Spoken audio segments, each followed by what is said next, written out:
Hey everyone, welcome to the Tom's Hardware Podcast for today, August 9th, 2022.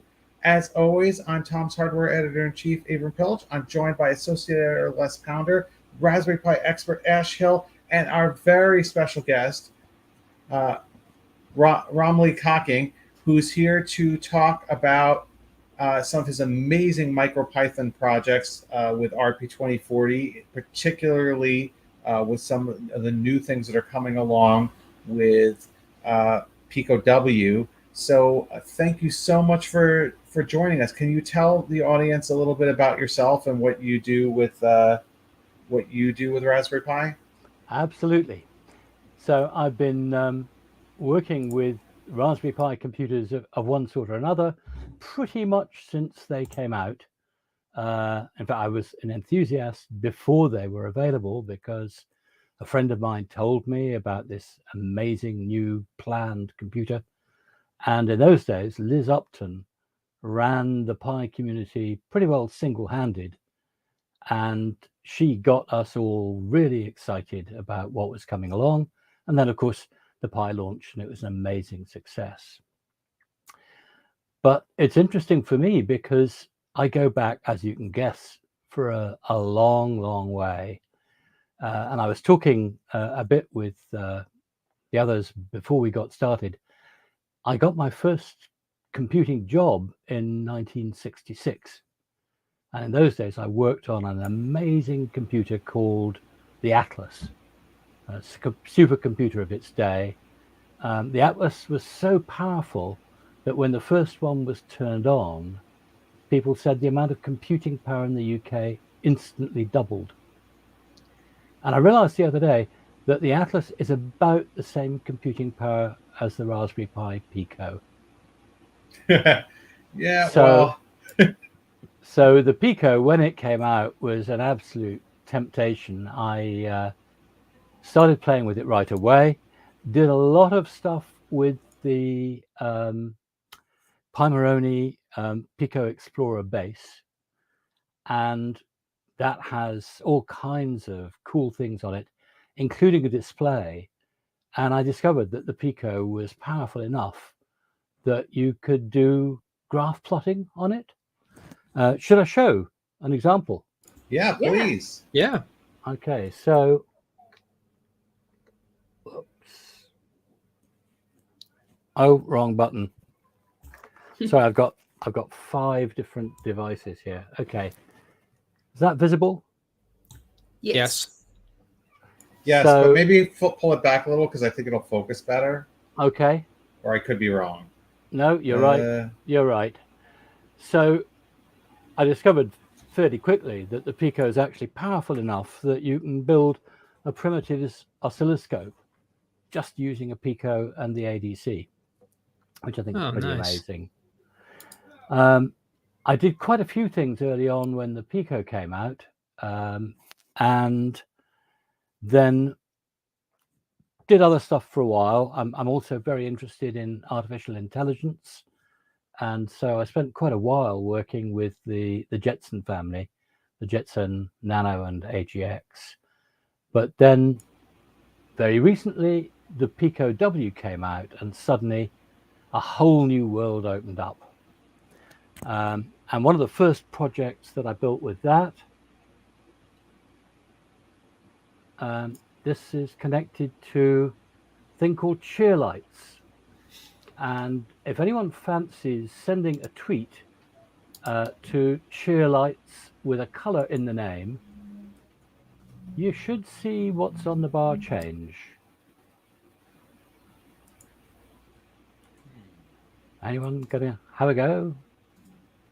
I shall have a go. Is it Cheerlights hashtag? It's at Cheerlights. I can hear the typing. Yes. Yes, you got it. So.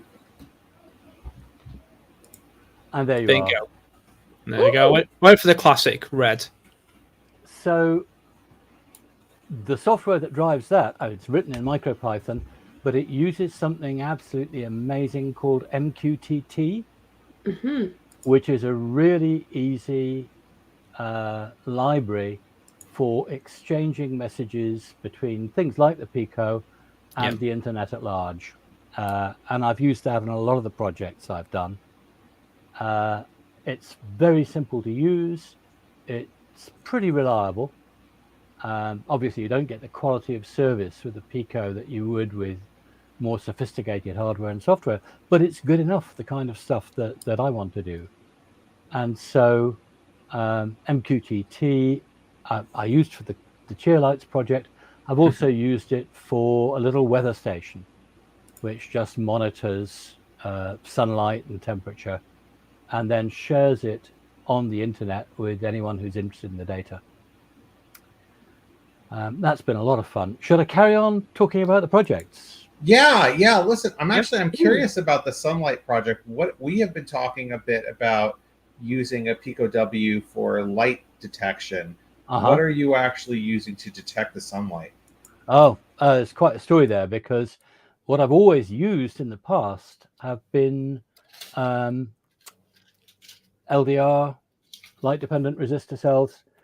And when I tried to get one for this project, I discovered Pomodoro had stopped selling them. And I asked them why. And they explained that something which I knew but hadn't really thought through. Most of the photoresistive cells are based on cadmium sulfide, and cadmium is very bad stuff. It's bad for the environment. It's toxic, hard to get rid of, a lot of problems with it. Yeah. But Adafruit have a really nice, inexpensive phototransistor, which is not quite a drop-in replacement, but close. You can, with a resistor and their phototransistor, quite easily track light levels and then get the Pico to share them on the web. Avery, you're muted. I'm sorry, did you hear that, Les? Les and I have been talking about what I was going to say is, Les, did you hear what what I mean is, do you think that would work for your project? Okay, so you can probably just see the little transparent phototransistor there on the right of the board. That's the thing, and the thing sitting next to it is a temperature sensor. So that's kind of the weather weather center without the Pico, which I used for other stuff. Yeah, Cool. I looked from a box of bits earlier on, and I have found this is just Adafruit box of bits.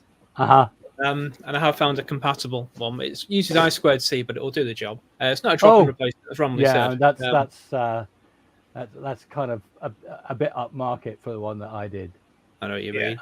The other thing which you can do, I got it working, but it's a bit of a pain, is you can actually use an LED as a photo transistor, and you have to do weird stuff, like I had to put a couple of transistors as a Darlington on the sensor side, but it's perfectly workable.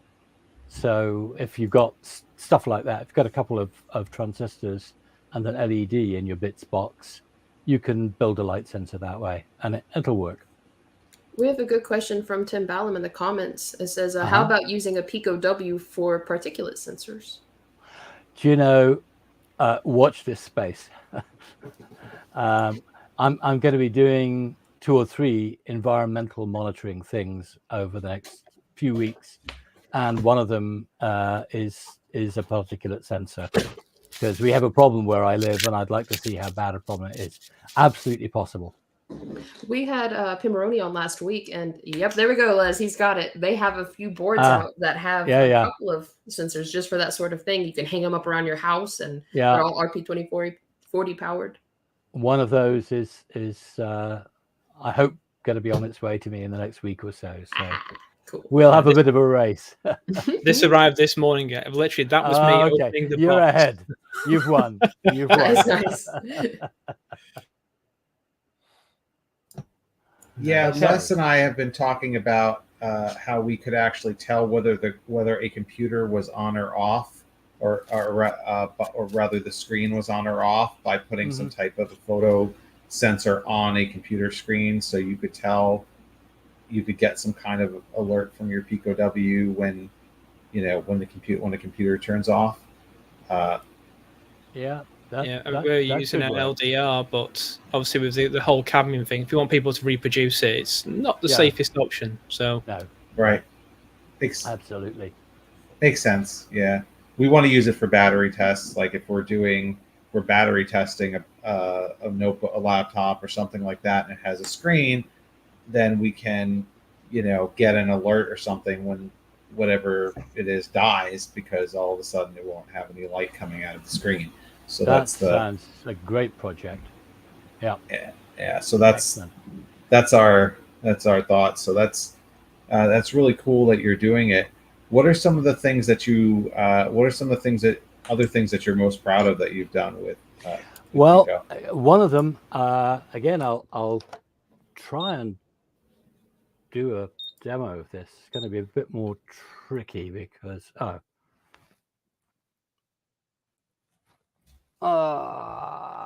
okay, it's really hard to see the bar. Let me see if I can. We get a general gist. So this is the reason that I really got excited about the Pico W. Mm-hmm. Let me just, as I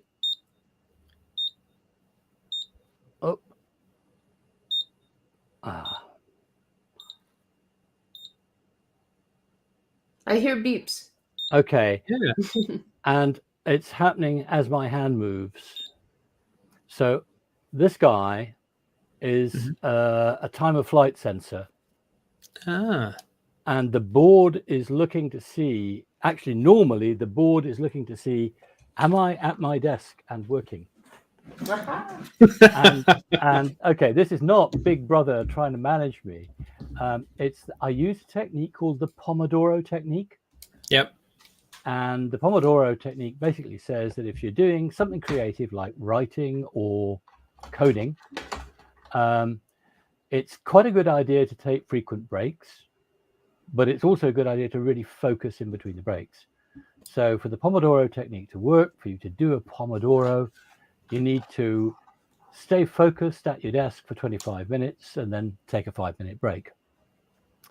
And there's all kinds of apps and web pages and stuff that will keep track of that for you, so long as you remember to turn them on. Mm-hmm. Yeah. And I never could.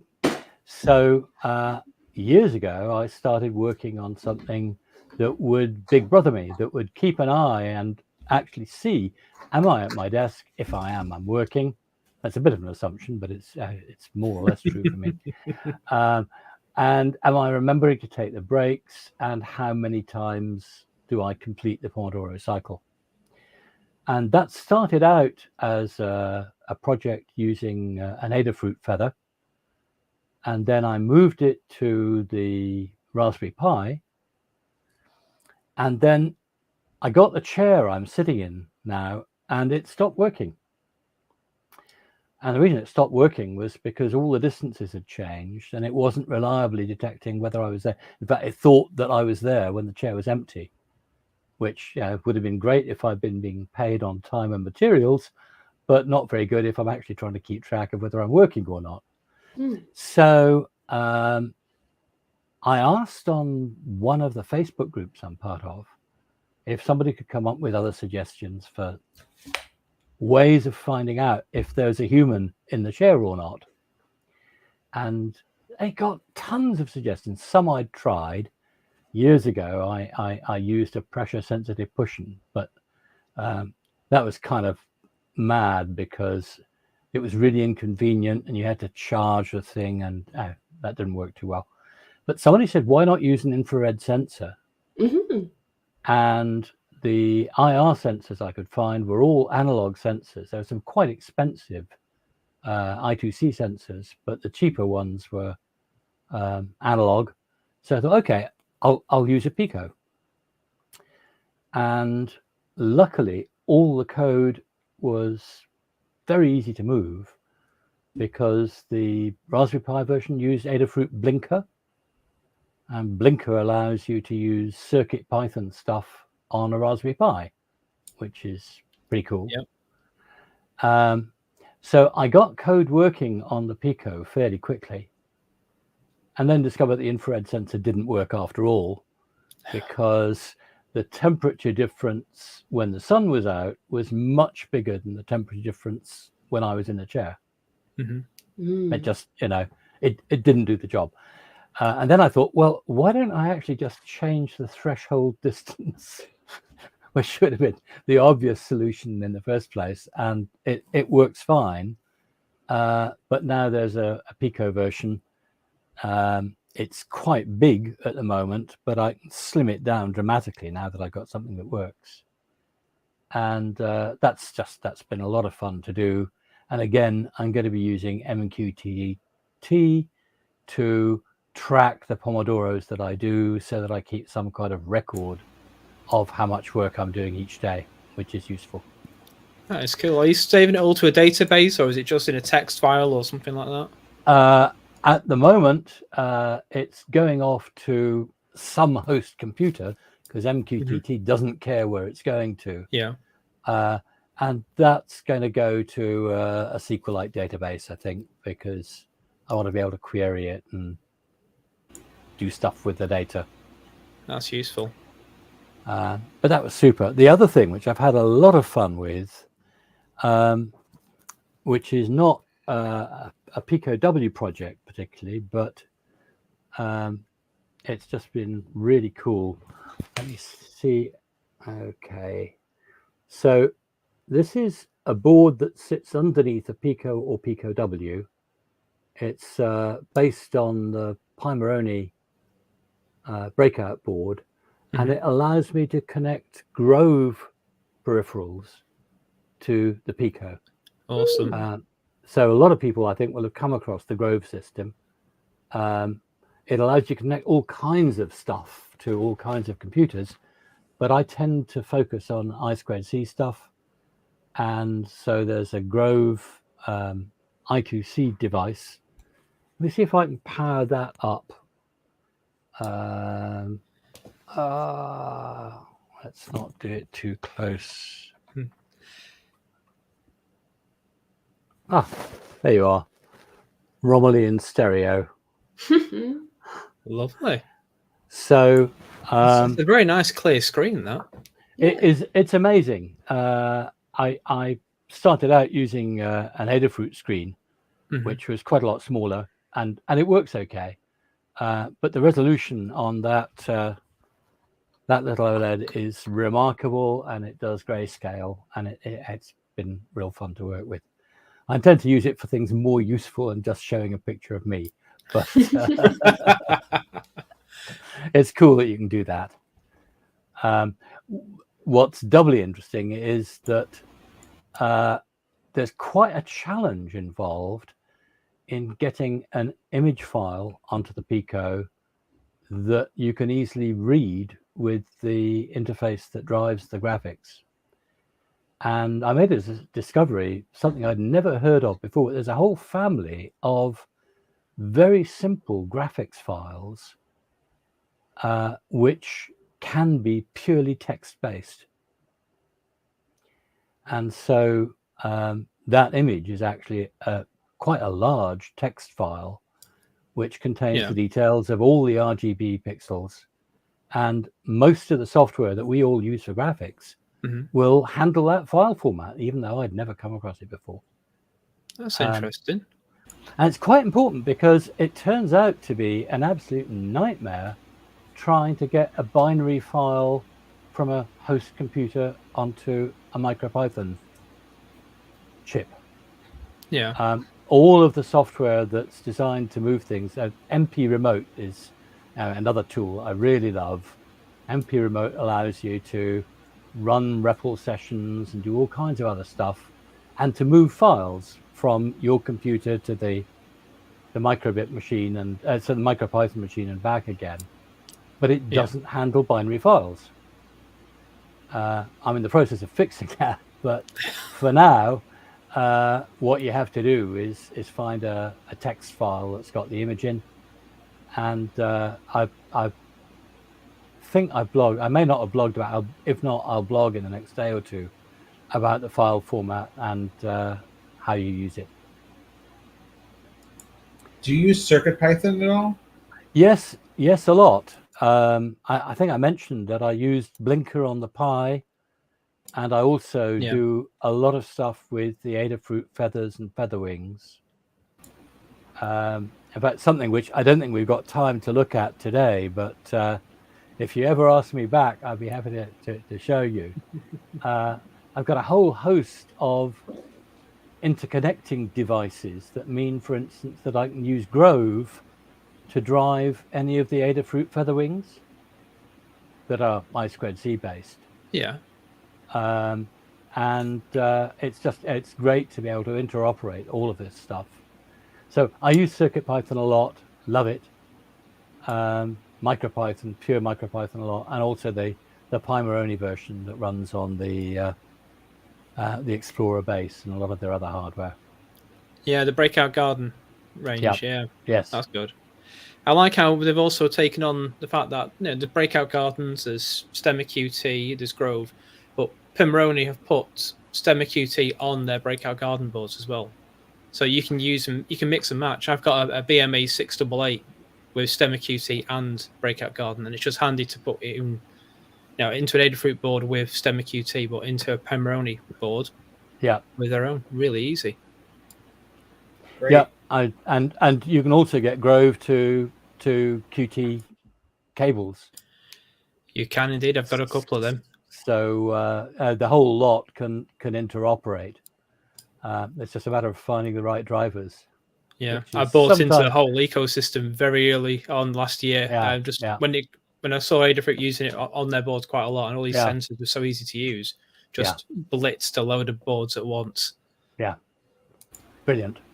So speaking of projects, Les, you have been doing something special with the Pico W that you wanted to show. I have indeed. I've been doing something a bit, you could say it was silly, really, couldn't you?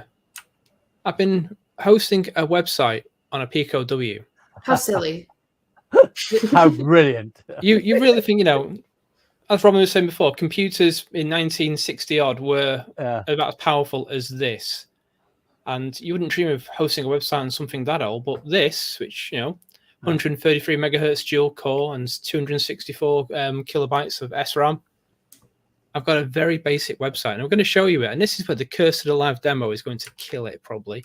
But we shall have a go.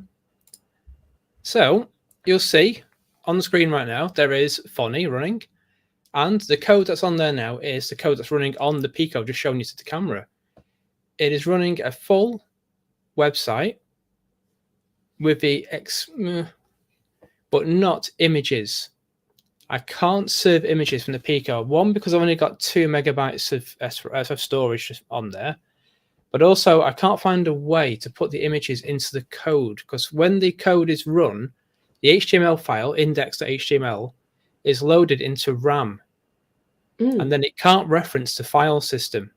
So to get around that, I've been a little bit sneaky, and I'm using some CDNs, so content delivery networks, to house the images. So if I go to the HTML file, I'm running, I can't show you there. So unfortunately, I can't show you, but I've got CDNs that say, right, here is your CSS, here is your JavaScript, here is an image.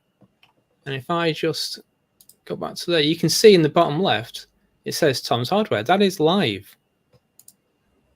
So I can scroll around, I can click on there, and I can go to Tom's Hardware. I can go back, and I can click on the read the tutorial, and it's my latest tutorial on Pico W and Node-RED and MQTT. And this has all been run from that little Pico. So I've written a how-to. It's going to be out pretty soon. Excellent. But it's just good fun to show that you can do something. Yes, you're not going to host your entire Ghost blog on there, or your or CMS, something like that. But it's a good bit of fun to show what can be done with $6 of hardware and a bit of fun. I've got it pulled up on my computer here, all the way over in the United States. So from your Pico across the pond, see, it works. I mean, I think certainly, like, you could probably embed the CSS and JavaScript in the HTML file if you wanted to. Yeah. So the only thing that really is a real problem is the images, and I do wonder if there's if at some point there'll be some kind of a workaround for that. There has to be a way. But for some, there is already. If what you want to do is show graphs rather than pictures, you can generate SVG. Because it's just very text. Good point. Yeah, and it's just so. Years ago, there was a thing called the embed, and when the embed first came out as a piece of hardware, the first project I did was a little oscilloscope that ran on the embed, and it generated SVG, read the analog signals and turned it into a trace, and it works really well. So for that kind of graphics, problem solved. Yeah. Pictures would be a bit more of a challenge. I'm going to have a think about that. I'm sure it can be done. I'm sure it can be done. There'll be a way. That's the best attitude, though. Obviously. So speaking of great projects, Ash, we didn't get to talk last time about the best projects of the month. Yeah, so let's talk about them now, right? So for those of you who are unfamiliar, we write about Raspberry Pi projects all the time at Tom's Hardware, and once a month we collect a list of the top 10, and it's really, I don't like saying top because they're really hard to rank. All of them are cool. They all have their merits. That's why we like to take the time to feature them on the website. But here are 10 of the best that we handpicked, and I wanted to show at least 3 of them to you guys to get you excited for them.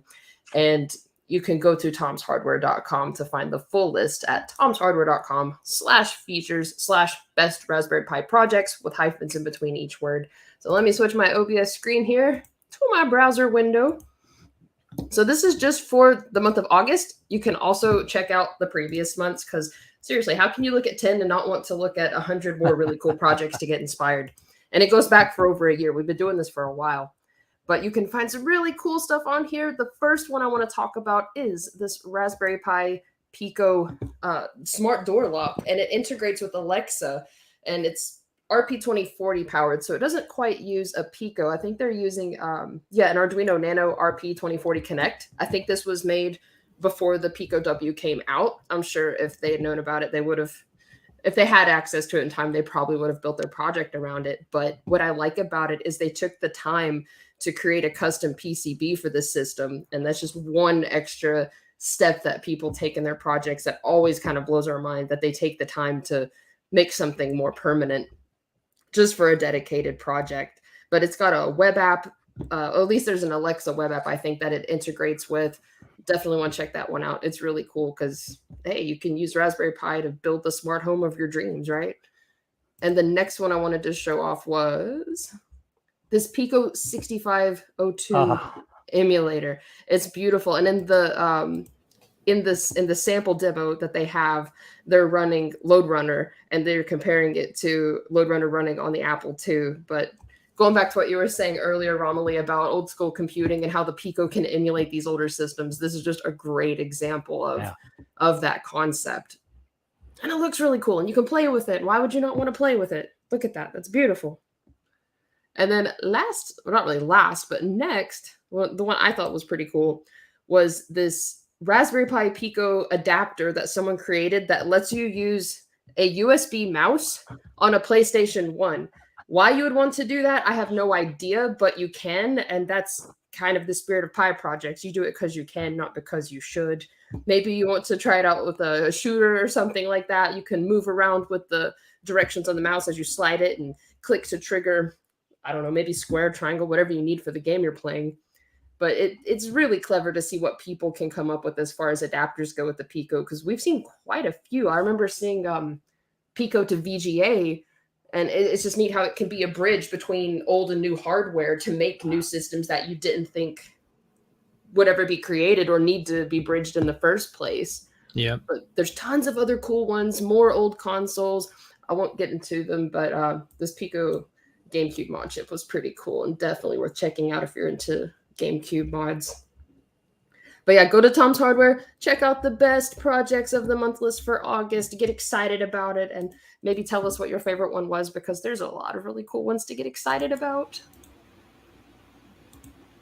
What do you guys think? Have you looked at the list yet? Out of the ones I mentioned, which one seemed the coolest?